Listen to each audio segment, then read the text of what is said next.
Hey, it's Captain Matt, Boater's Secret Weapon, and today we're going to talk about things just not to do on your boat. Don't do these things on your boat because it's going to cause problems. Number one is starting the boat out of the water. When I go to boat ramps, too often I see people cranking their boat up on the trailer and letting it run for a couple of minutes.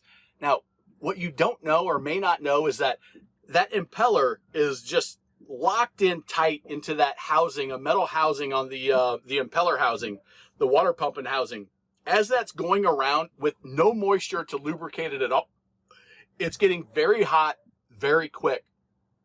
Not to mention the engine block doesn't have anything cooling it, which means that if over time that can overheat, but you're going to damage your impeller, you're going to damage that housing, and it's going to cause problems very, very quickly down the line. Even running it for 30 seconds isn't great. So don't start your boat out of the water. Next, drilling a hole or putting a screw through your gel coat without sealing it up, especially if it's on the exterior of the boat, but even inside the boat. Water's going to get everywhere. And if you have water getting in to the hull of the boat, those are just layers of fiberglass and material, fiberglass material. And you start getting water in there and you get what's called delamination, where the layers that are one, with everything's cured properly, you start getting water in there and they start coming apart and it loses its integrity. If you don't have that hole sealed up properly, water can get in there real easy, and water's great at getting into tight spots. So it will get in there, and over time, it's going to cause some major problems. Next is putting dissimilar metals together. So if you're doing some type of modification on the boat and you're putting aluminum on galvanized, or you're putting stainless steel on aluminum, you've got to be very careful that you put a spacer in between so that those two dissimilar metals aren't touching directly. What will happen is there's a chemical process, galvanic corrosion that's going to happen. And if you do it on a aluminum boat, you can start getting pinholes in different areas. You start getting issues that happen when those dissimilar metals are together. Now, the one place that's not the case is where you want that to happen, and that's with your zincs and your anodes on your motor and your trim tabs, different places where you very specifically put a dissimilar metal on top of another metal with direct connection, so that the weaker metal is the one that gets eaten, that sacrificial anode. And those are designed to be replaceable. So I can easily unbolt it, take it off, get rid of that one when it's 50% gone by weight. Which know that it could happen on the inside. So make sure you're checking those periodically and put a new one on. You've got to have metal to metal connection for those to work properly. Okay. Next is trailer with the engine in the resting bracket. So you know how you tilt your outboard motor up and you just flip those little brackets over so that kind of holds the motor up a little bit? Those are not strong enough to go running down the highway or the interstate with that big heavy outboard kind of resting on them. It used to be with the smaller outboards, it wasn't a big deal, but now with the 150s, the 300s, the 600s, it's just too much weight to be resting on that little metal thing. So you want to get yourself a transom saver, something that's going to take the load from the lower unit and you're going to run it down to the trailer itself. And that's going to give you a point of contact. So most of the weight is resting on the bracket of the transom mount, and the other weight is going to be distributed and put down to the trailer. So you aren't ruining your trim rams, you aren't ruining those little brackets, and everything's just going to work a little bit better. Next is pulling out at the boat ramp without raising up your lower unit into the trailer position.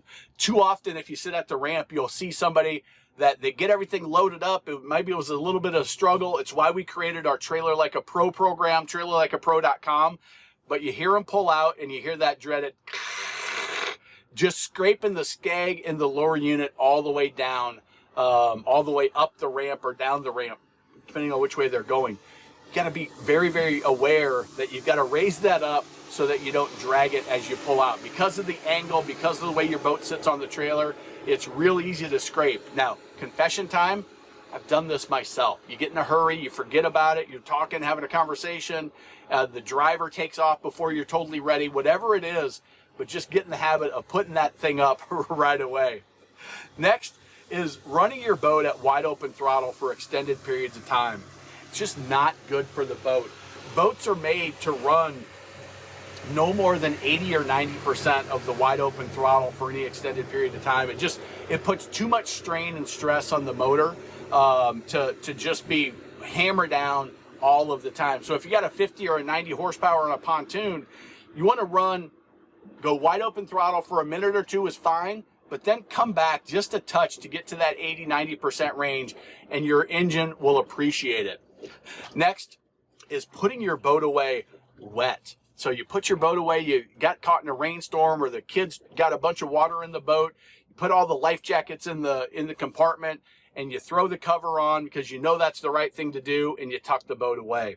Well, it's going to cause mold and mildew to get started, and that is one thing you want to avoid at all costs, because once it starts, it's very difficult to treat it and nearly impossible to get rid of it. So avoid it altogether by, if you've got wet life jackets, take them home with you, hang them on the exterior of the canvas if you can, put a fan in, maybe leave a flap of the cover up and have somebody else close it up once everything dries out. Or what I like to do, if you can, is just to sit the boat out in the sun, put the bimini back, and just let it bake and dry before you put it away if it's wet. You don't always have that option, so a fan sometimes with a flap open on the cover can be a great idea. If you've got wet stuff in the compartments, even flipping open the cushions and letting those kind of air out a little bit can be helpful.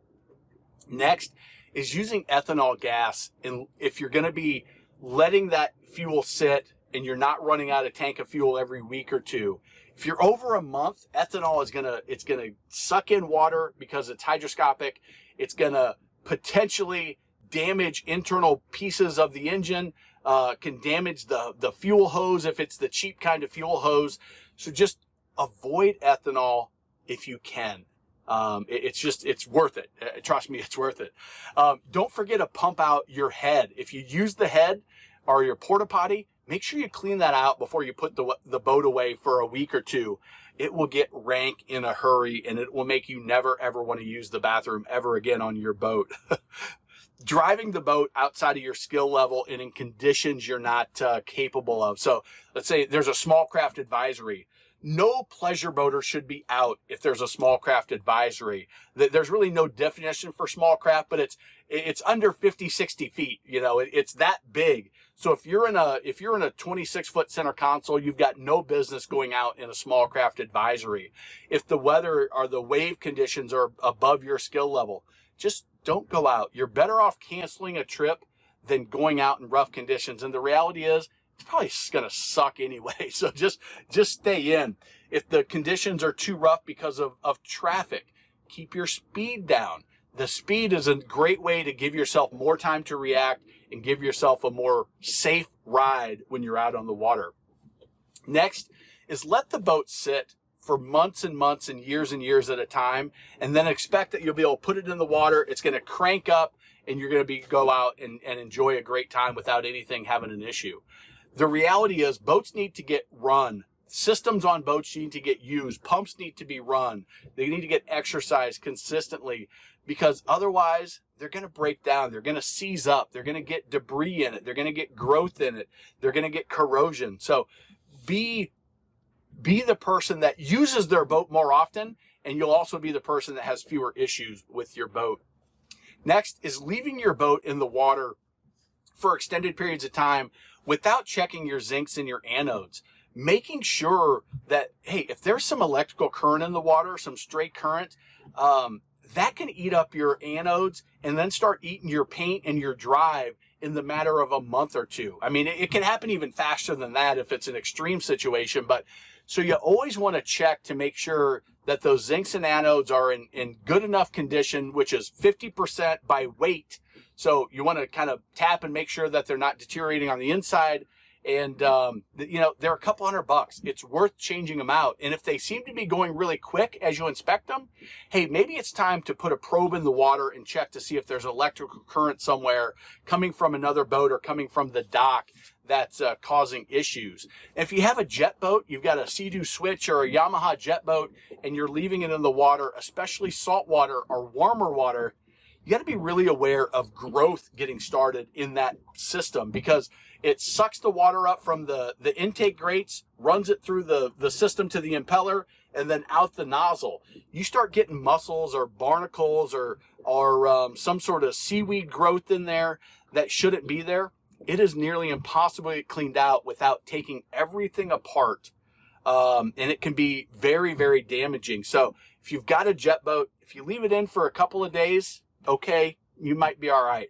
But leaving it in for an extended periods of time, you're asking for trouble, and just don't do it. So if you've got other tips on what not to do on the water, go ahead and put them down below. If you found this video helpful, give it a thumbs up. I'd really appreciate it. And remember, life truly is better on a boat.